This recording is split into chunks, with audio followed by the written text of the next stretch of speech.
Now, when I came to Singapore in the year 2000, I was very familiar with what we called the Infocom Development Authority.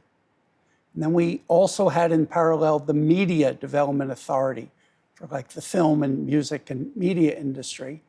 And then eventually the two of those merged into the Infocom and Media Development Authority. But GovTech is not that.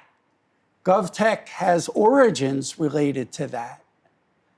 But you might explain how GovTech came to be and why it came to be in the context of the types of things you just explained. Yeah, when I first joined IDA, which is what you mentioned, Infocom Development Authority, in 2014, IDA had three big portions. One was about the regulatory of Infocom. So it was really a regulatory agency. Two, they were focused on industry development. How do we better develop the infotech industry in Singapore? And the third part was this whole big group of people called GCIO, Government Chief Information Office. I came in as a Government Chief Information Officer. That's how I joined IDA, basically. If you look carefully at these things, the functions are quite different. First part was regulatory, pure regulatory. It's about, and mostly was about telcos, regulating telcos, postal service, etc. The second part was really very outward facing. How do we make the industry a lot more able to bring in the real technology, etc., for the rest of Singapore? The third part, which is the GCL function, was really about technology in the government. So in late 2016, there was a realization that there was a sister agency called MDA, functioning quite similarly, looking at media for regulatory as well as industry development. Right. But by those days, the boundaries between Infocom and media... They become, you can't tell the difference, right? Because media and Infocom became one and the same. So it made a lot of sense for IMDA to be formed, to regulate both the telco as well as the media, as well as to do industry development for that. But then there was one big group of people that was really focused on the technology within the government. And during the point in time, the so-called the momentum was really starting about how do we digitalize the government. So it makes a lot of sense for the GCL function to eventually become GovTech, to focus on very much digitalizing the government in Singapore. So that was the logic behind it. So just to summarize, that the parts of what were the former Infocom Development Authority and the Media Development Authority came together, and the people who did the policy work related to regulation, the policy work related to industry development, industry promotion, we would call it. Okay. Both the professionals within the user firms as well as the firms that specialize in that industry, they stayed together in IMDA. Right. And the people who operated IT systems, procured IT systems, planned IT systems, they split off into this new entity called GovTech. Yeah, exactly. All right. And when that happened, was GovTech in the computerization business as they had been for the prior decades, or were they in the digital government business, or was that right at the transition boundary? Actually, the whole digitalization journey started before this split or merger, whichever you're going to call it, right? When I first came in, most of the GCL function was to support many of the agencies, about 60 agencies, in running IT, basically. And during that time, a significant portion, like probably 95% of everything was outsourced. There wasn't so-called innate digital capabilities within GCIO at all. One of the key things I think we did at the very beginning was that we realized that building capabilities was very important. We wanted to be able to build the same kind of digital capability like a Google have done, basically, that could lead to massive and fundamental transformation in the government. So that started probably in 2014 with a very small group. I'm not ashamed to tell you this, that we probably started with 7 or 8 people, not like army of people. But a small group of people very quickly showed the value of digital technology, right? They were able to do things quickly, high quality. They were able to be very agile, and we talk a lot about agility later on. And more importantly is that they were able to adapt very quickly to the needs of the government. So let me ask a question, because there is another type of wisdom. I won't say it's the conventional wisdom, but, well, gee, if you have your own group, even if you start small and grow, you're always limited to your own group. If you just procure from the market, wouldn't you have a bigger supply? Couldn't you move faster?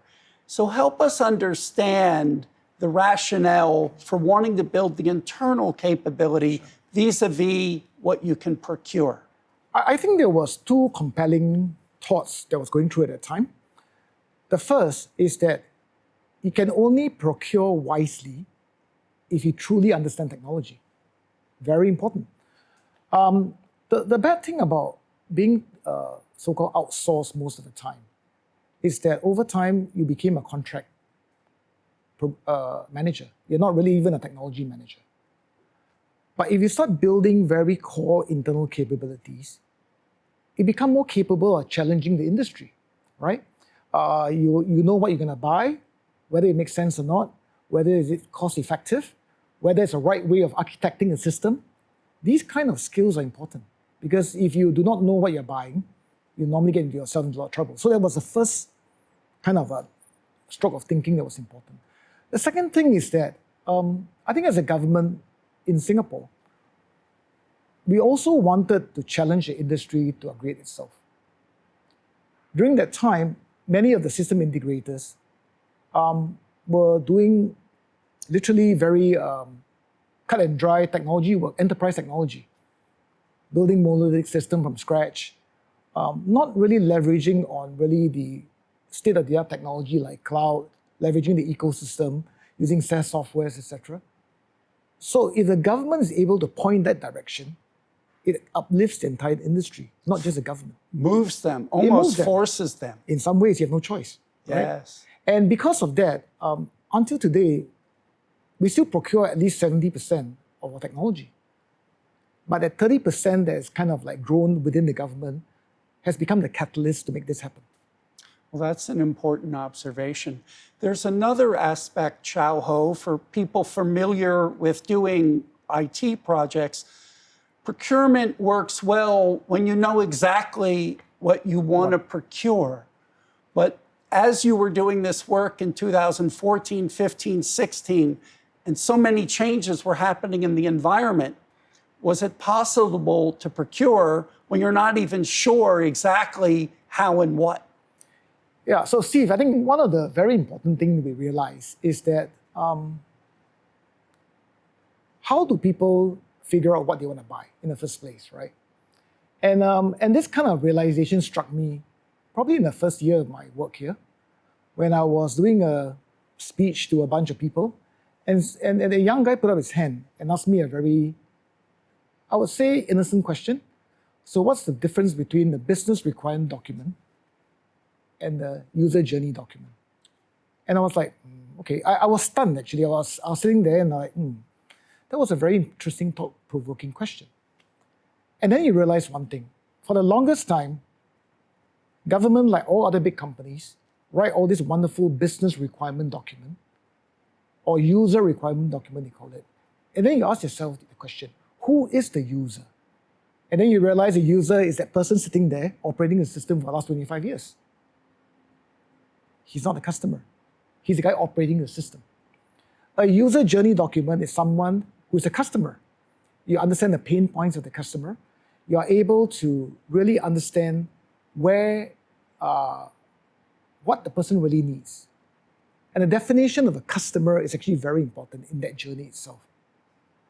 So when this whole journey happened, we started making the transformation away from just writing user requirement documents to understand the user journey and understand the concept of a customer and focus on what we call an outside-in approach versus an inside-out approach towards the government digitalization journey. And I think that's when true digitalization happens. And to summarize, it's all about solving a problem for the customer. Right. And I think that's really the most important thing.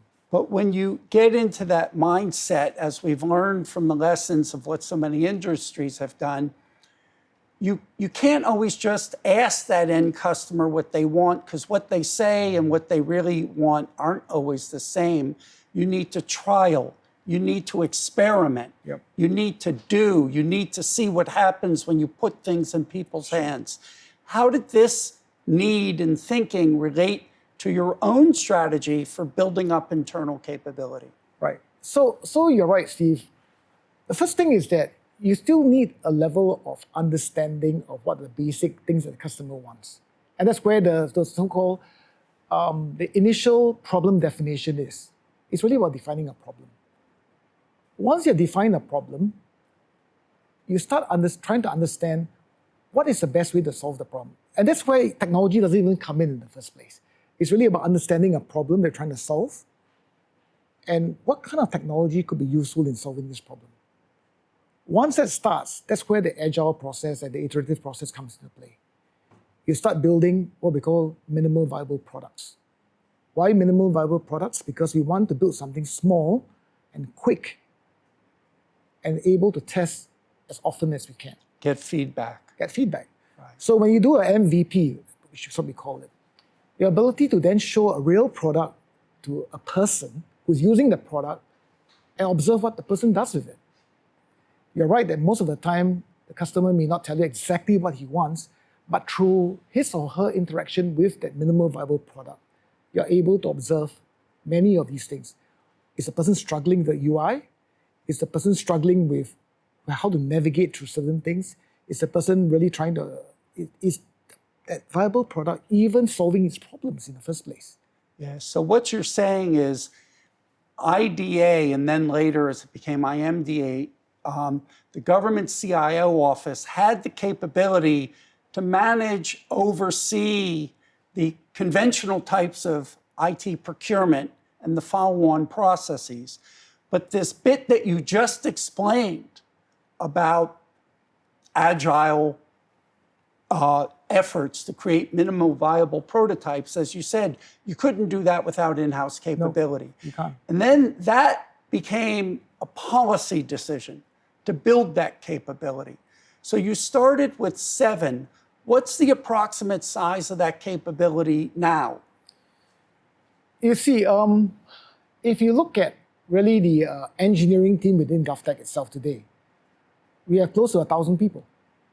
So we have grown from like 7 people to about 1,000 people. And they cover literally a spectrum of things, right? All the way from what we call digital services, which is application, to data science and AI, to infrastructure like cloud, for example, Right. to cybersecurity, which is quite important in protecting all these things, and then finally to sensors and IoT, which has become the cyber-physical world. Cyber-physical digital world is colliding. Right. And I think that's where it all comes together also. So to create this capability to do minimal viable products, maybe not ironically, it's as if you did it in a agile, minimal viable product way, because you only started with a very small team. Yep. And potentially any country could do that. Of course. So there's no such thing as being too small to start in that direction. No, of course not. You know, we have, if you look around this office here, you'll see quite a lot of these posters, right? And we believe in one philosophy, which is think big, start small, act fast. It's quite important, right? You got to think big. The minimal viable product is not the end product. It's the start of the product, right? So you need to think of a much larger space of what this should become, have the ambition. But you got to start really fast, right? Because there's no point saying that I'll do it in 3 years. 3 years is too long. So if you start fast and you start small, you're able to iterate. And maybe in 3 years' time, you get there somehow, but you have probably been like 10 iterations already. And your product keeps getting better and better and better. All right. And I think that's really the key.